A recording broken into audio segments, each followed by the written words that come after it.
بسم اللہ الرحمن الرحیم. السلام علیکم دوستوں میں ہوں عاطف مجید اور اس وقت میں موجود ہوں ڈاکٹر محمد علی صاحب کے پاس. ڈاکٹر صاحب سے میں نے لاسٹ جب ویڈیو کی تھی تو ڈاکٹر صاحب نے یہ کہا تھا چیئرمین پاکستان تحریک انصاف عمران خان کا جو ذائچہ ہے وہ 9ویں گھر میں ہے. 9ویں گھر سے کیا مراد ہے, ان کو کس طرح کی مشکلات ہیں, اگر ان کی جو قسمت ہے کس طرح جا رہی ہے, ان کے معاملات کیسے ہوں گے, عمران خان کو خطرات ہیں نہیں ہیں, ان کی ہاتھ کی لکیریں کیا کہتے ہیں, ان کا ذائچہ کیا کہتا ہے, اسی پہ ڈاکٹر صاحب سے بات کریں گے. السلام علیکم سر. جی وعلیکم السلام. ڈاکٹر صاحب سب سے پہلے تو یہ بتائیں کہ عمران خان نمبر 1 یہ کویسچن ہے, لکی نمبر پلس یہ ہے کہ موجودہ 2023 کا جو نمبر ہے اور پلس عمران خان کا نام, یہ تینوں چیزوں کو ملا کے تھوڑا گائیڈ کر دیں کس طرح چیزیں جا رہی ہیں. نمبر 7 ان کا لکی نمبر ہے, 2023 جو ہے 7 بنتا ہے. اور دوسرا یہ کہ ان کا ذائچہ جو ہے وہ 9واں گھر جو آپ نے انٹرو میں بتایا نا, ان کے ذائچے کا جو 9واں گھر ہے وہ اس وقت ہائی لائٹڈ ہے. 9واں گھر جو ہوتا ہے کسی شخصی ذائچے کو جب ہم پڑھتے ہیں یا کسی بھی ذائچے کو پڑھتے ہیں تو وہ most of the times it is considered to be as Allah کی رحمت کا گھر. اس کو اللہ کی رحمت کا گھر کہا جاتا ہے. یعنی کہ ماشاء اللہ عمران خان کا اس وقت جو ذائچہ ہے اللہ کی رحمت کا گھر کا ذائچہ ہے. جی اللہ کی رحمت کا جو گھر ہے وہ ہائی لائٹڈ ہے, وہ مطلب اچھے اینگلز اس کے جو ہیں وہ بنے ہوئے ہیں, یہ میں نے عرض کیا تھا. اچھا دوسرا یہ کہ 7 نمبر جو ہے میں نے اسٹریٹ اوے آپ کو بتایا لکی نمبر ہے ان کا, کیونکہ تحریک انصاف کی جو بنیاد پڑی تھی وہ بھی ڈیٹ جو بھی اس کا عدد بن رہا تھا 7 تھا.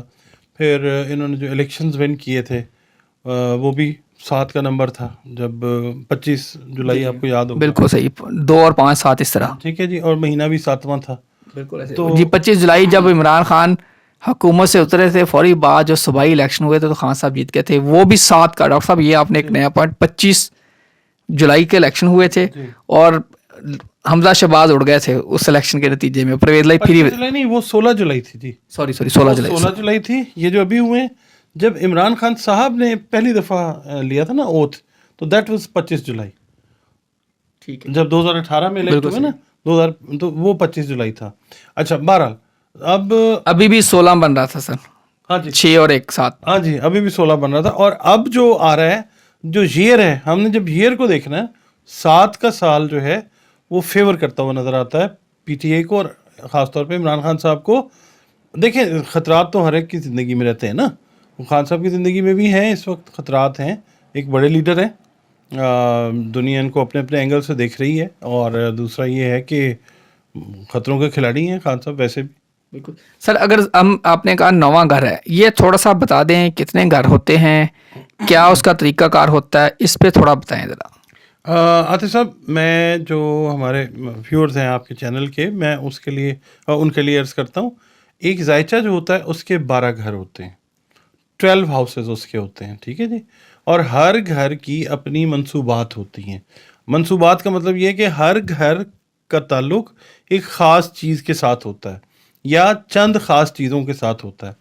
میں عرض کرتا ہوں جو پہلا گھر جیسے ہے سر, اس گھر جو ذائچے کا گھر ہے انسان کی لائف میں کتنا امپورٹنٹ ہوتا ہے؟ بہت امپورٹنٹ ہوتا ہے جی. وہ مطلب اس طرح سے ہے کہ مثال آپ کو دے دیتا ہوں کہ بچہ جس وقت دنیا میں آتا ہے تو اس کا سر جو ہے وہ آتا ہے باہر. بالکل دنیا میں پہلے وہ سر کے ذریعے آتا ہے. تو ایریز پہلا گھر ہے, اور ایریز جو ہمیشہ جو ہے جب بھی ہم دیکھیں گے وہ سر کے طور پہ دیکھیں گے. پہلا سائن ایریز سر ہے, ذائچے کا پہلا خانہ ایریز ہے, وہ بھی سر ہے, پیدائش کا گھر. اس کے بعد سر کے بعد آنکھیں, اور یہ ایریا جو ہے یہ ایریا آتا ہے باہر, یہ ٹورس کا ایریا ہے. یہاں سے نیچے کا ایریا یہاں تک جو ہے یہ جیمنا ہے, یہ گلا یہ جو ہے. پھر جو کینسر ہے وہ چیسٹ ہے. ٹھیک ہے جی, ٹھیک ہے جی. تو یہ چیزیں ساری میں بتا رہا ہوں آپ کو. یہ چیسٹ کا ایریا کینسر, چوتھا گھر. 5واں گھر جو ہے وہ چیسٹ سے نیچے کا ایریا. ٹھیک ہے جی, 5واں گھر یہ کرتا ہے, اور یہ لیو آ جاتا ہے. ٹھیک ہے جی. اس کے بعد ورگو آتا ہے, ایبڈومن آ جاتا ہے. پھر ورگو کے بعد آ جاتا ہے لیبرا. لیبرا جو ہے وہ لوور ایبڈومن کا حصہ جو ہے, جینیٹل ایریا جو ہے وہ آ جاتا ہے. اسکارپیو وہ بھی جینیٹل ایریاز میں آ جاتا ہے. اس کے بعد پھر آ جاتا ہے آپ کا سیجیٹیریس, یہ رانے آپ کی جو ہیں ہر انسان کی, وہ سیجیٹیریس سے پڑھی جاتی ہیں. اس کے بعد پھر آ جاتا ہے کیپریکون. کیپریکون میں آپ کے گھٹنے اور آپ کی پنڈلیوں کا کچھ حصہ. پھر ایکویریس جو ہے پنڈلیوں سے نیچے کا حصہ ٹخنوں تک.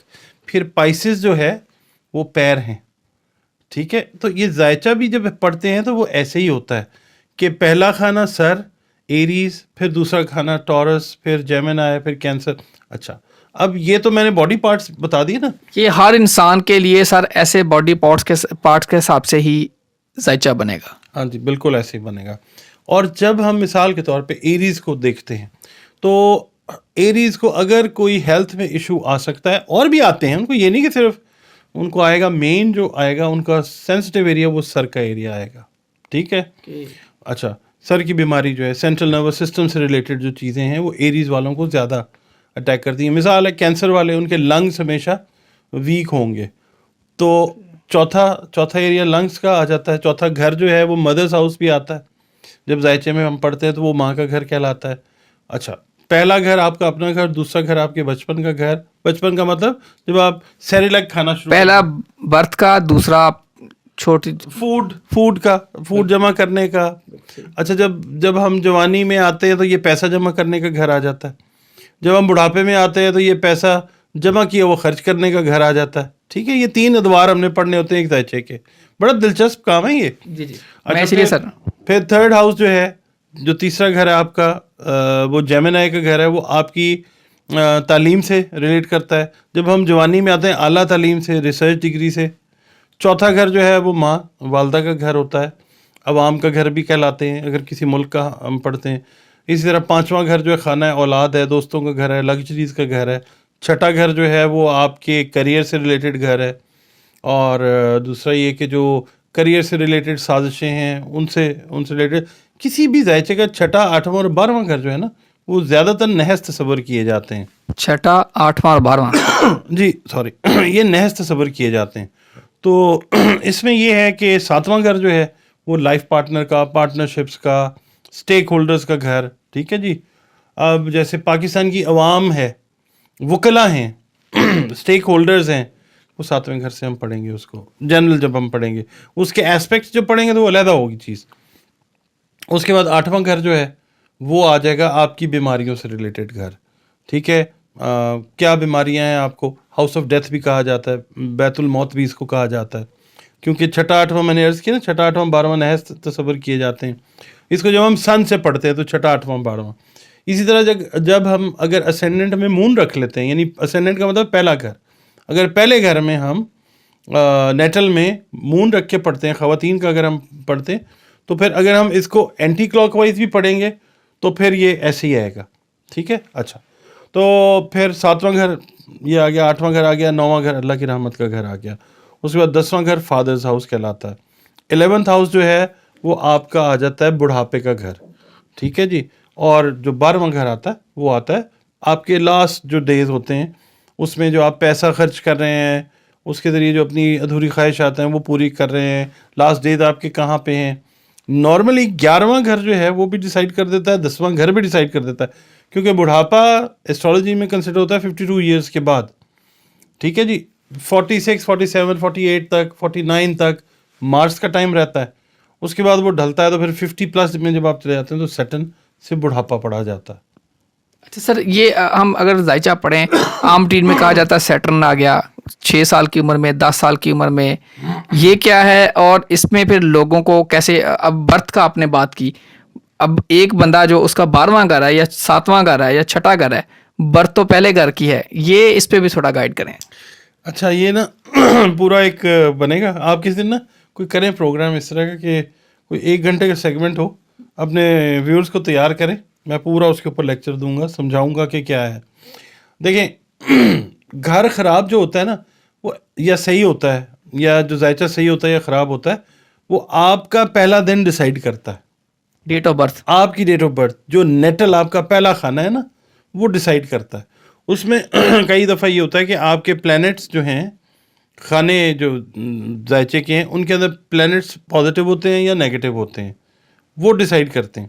اچھا, یہ تو زندگی کا پہلا دن ہے. اس کے بعد زندگی عاطف صاحب بڑھتی ہے ٹرانزٹ میں, ٹکڑوں میں زندگی آگے بڑھتی ہے. اس میں 3 طرح کے ٹرانزٹس جو ہے نا وہ پڑھے جاتے ہیں. یعنی ایک سیٹن جو ہے وہ آپ کے نیٹل کا ہے, ایک ٹرانزٹ کا سیٹن, پھر دوسرا بھی سیٹن جو ہے وہ ٹرانزٹ کا وہ آپ نے پڑھنا ہے. یعنی آپ نے 3 پڑھنے ہیں, 3 ادوار آپ پڑھ رہے ہیں نا, تو آپ نے تینوں کو پڑھنا ہے. اور آپ نے یہ دیکھنا ہے کہ زندگی ٹکڑوں میں کیسے آگے بڑھی. اگر مثال کے طور پہ ایک بندے کی زندگی کا ذائچہ پیدائشی طور پہ آپ کہتے ہیں کہ وہ بہت اچھا نہیں ہے, تو ضروری نہیں ہے کہ وہ ساری عمر جو ہے وہ بدقسمتی کا شکار رہے. ٹرانزٹ میں زندگی ایسے ایسے موقع دیتی ہے کہ آپ اپنی زندگی کو بہتر بنا سکتے ہیں. اچھا, اور میں اس سے اوپر بتاتا ہوں, ٹھیک ہے, ایسٹرالوجی کے جو اساتذہ ہیں ہمارے کچھ, وہ اس خیال کے حامل ہیں کہ جو تقدیر میں اللہ نے لکھ دیا ہے وہی ہے. ان اللہ علی کل شیء قدیر کا مطلب کیا ہے یہ میں نے سمجھنا ہے ابھی اپنے ان اساتذہ سے. میں چیلنج نہیں کر سکتا کبھی, میرے لیے بڑے محترم ہیں. اللہ رب العزت سب سے بڑا استاد, زمانہ سب سے بڑا استاد. اللہ رب العزت ہر شے پہ قادر ہے. جب اس نے انسان کو خلق کیا تو انسان کو بنایا اشرف المخلوقات. تقدیر اس کی ایک تخلیق, اور تقدیر کو اس نے تابع کر دیا انسان کے. جب اشرف المخلوقات انسان ہے, اللہ رب العزت فرماتا ہے, تو پھر تقدیر تو اس سے نیچے آ گئی نا. اور پھر اللہ رب العزت فرماتا ہے کہ ان اللہ علی کل شیء قدیر.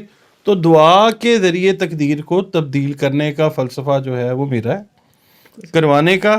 صرف رجوع جو ہے وہ کیا ہے, دیکھیں اس کے اندر حضرت موسیٰ علیہ السلام والے واقعے کو بھی ریفر ہم کر سکتے ہیں. بہت ساری چیزیں ہیں جو تقدیر کو تبدیل کرتے ہیں. صدقہ جو ہے وہ بلا, موت جیسی بلا کو ٹال دیتا ہے. بالکل صحیح بات ہے, صدقہ ٹالتا ہے. بالکل. تو پھر کیسے ہے؟ ہاں یہ ہے کہ 110% آپ اگر یقین کر لیتے ہیں ذائچے پہ, آپ کفر کے اندر انٹر ہو جاتے ہیں, آپ شرک کے اندر انٹر ہو جاتے ہیں. آپ ایسے ہی ایک گائیڈ لائن لیں, مثال کے طور پہ آتے صاحب الٹرا ساؤنڈ کیا ڈاکٹر نے, صبح ڈلیوری ہے, رات کو الٹرا ساؤنڈ کر کے اس نے بتایا ہے کہ بیٹا پیدا ہو رہا ہے. مگر بیٹی, بالکل اللہ رب العزت کی قدرت اگر نہیں چاہے گی کہ بیٹا ہوگا تو ایکس رے بھی غلط ہو جائے گا, وہ غلط ہوگا, صبح بیٹی پیدا ہوگی. اور ایسے سینکڑوں کیسز میں نے دیکھے ہیں. یہ اللہ کی قدرتیں ہیں, ہم اللہ سے زیادہ تو زوراور نہیں ہو سکتے نا. تو پھر جب وہ تقدیر کو بدلنے والا ہے تو پھر ہم اس سے تقدیر بدلوا کے محنت ترلا کر کے بدلوا سکتے ہیں نا. تو ذائچہ جو ہے ایک گائیڈ لائن ہے, وہ لیں, اور پھر رجوع جو ہے وہ اللہ سے کریں. اگر آپ کا کوئی ویک ایریا ہے تو میرا ماننا یہ ہے کہ قرآن کتاب الحکمت ہے, اور اس کو پڑھیں. کسی تعویذ کی, دھاگے کی ضرورت ہی نہیں ہے آپ کو. اللہ رب العزت سے مدد مانگیں, نبی پاک کا, پنجتن پاک کا وسیلہ واسطہ لے کے دیکھیں پھر کیا چیزیں صحیح نہیں ہوتی. ڈاکٹر صاحب آپ نے بالکل اچھی بات کی. ناظرین آپ نے دیکھا یہ ٹیکنیکل سبجیکٹ تھا, لیکن اس لیے یہ سبجیکٹ کو میں نے چھیڑا تاکہ میں بھی سمجھ سکوں اور آپ بھی سمجھ سکیں. ذائچہ اور کیا ہے, کتنے گھر ہوتے ہیں, کس گھر کا کیا کیا فنکشن ہے, اس پہ مزید بھی ان ڈیٹیل بات کریں گے. یقیناً جو صدقہ ہوتا ہے بلاؤں کو ٹالتا ہے. سر صدقے پہ آپ بتا دیں لوگوں کو کیا کرنا چاہیے, کیا صدقہ دینا چاہیے. کامن ایک ہر جو ذائچہ کا ہر گھر ہے اس کا الگ الگ ہوگا, ہر سٹار کا الگ صدقہ ہوگا, لیکن ایک کامن آپ بتا دیں 2023 ہے یا مارچ کا مہینہ ہے, لوگوں کو کیا صدقہ کرنا چاہیے اس وقت. عاطف صاحب ویسے تو ہر زوڈیک سائن کا صدقہ علیحدہ ہے. میں اپنا ایک سیگمنٹ جو میرے والا چینل ہے ڈاکٹر ایم علی ایسٹرالوجر, اس پہ میں بتاتا ہوں. آپ کے چینل کے تھرو, یہ بھی میرا ہی چینل ہے اور وہ بھی آپ کا ہی چینل ہے. دیکھیں اس میں اوور آل اس وقت ضرورت ہے غذا کی, غذائی قلتوں کا سامنا ہے ملک پاکستان کو خاص طور پہ. ابھی تک وہ لوگ جو فلڈ افیکٹیز ہیں وہ سفر کر رہے ہیں, اسی طرح انڈیویجول بھی جو بھی لوگ ہیں. ہاں اسی طرح سے. تو اس وقت غذا سے ریلیٹڈ, اجناس سے ریلیٹڈ جو صدقات ہیں, گندم ہے, آٹا ہے, چینی ہے, گھی ہے, مطلب اس طرح کی چیزیں جو کھانے پینے سے تعلق ہیں وہ صدقہ کریں اور بتا کے دیں. اللہ تعالیٰ جو ہے وہ ایسے ہی ہوتا ہے کہ انصار مدینہ کو یاد کریں, ایسے ہی ایک دوسرے کی ہیلپ کر کے جو ہے وہ مشکل ٹائم جو ہے وہ نکل جاتا ہے. اللہ کے ہاں بھی اس کا اجر بہت زیادہ ہوتا ہے. بالکل صحیح بات ہے. ناظرین ڈاکٹر صاحب نے بڑی اچھی بات کی. ڈاکٹر صاحب کا مزید اگر آپ کرنا چاہ رہے ہیں, ڈاکٹر صاحب کا جو اپنا چینل ہے ڈاکٹر ایم علی ایسٹرالوجر, اس پہ بھی آپ جائیں, ان کا بھی ڈاکٹر صاحب سے بھی دیکھیں وہ کیا گائیڈ کرتے ہیں. میں بھی کوشش کروں گا گاہے بگاہے ڈاکٹر صاحب کی جو اوپینین ہے, جو ان کا نالج ہے, اس سے استفادہ حاصل کرنے کی. صدقہ دیں. یقیناً یہ بہت اچھی بات ہے کہ اگر ہمارے بہن بھائی جو غریب ہیں یا جن کے پاس کھانے کے لیے نہیں ہے, ان کا بالکل ہمیں ہاتھ بٹانا چاہیے, کیونکہ اللہ نے بھی کہا ہے اگر ہم ایک دیتے ہیں تو اللہ اس کے بدلے میں ہمیں خزانے کے منہ کھول دیتا ہے اور ہمارے لیے ساری دنیا کے خزانے ہمارے قدموں میں ڈالتا ہے. ڈاکٹر محمد علی کو اور عاطف مجید کو اجازت دیجیے. اللہ حافظ.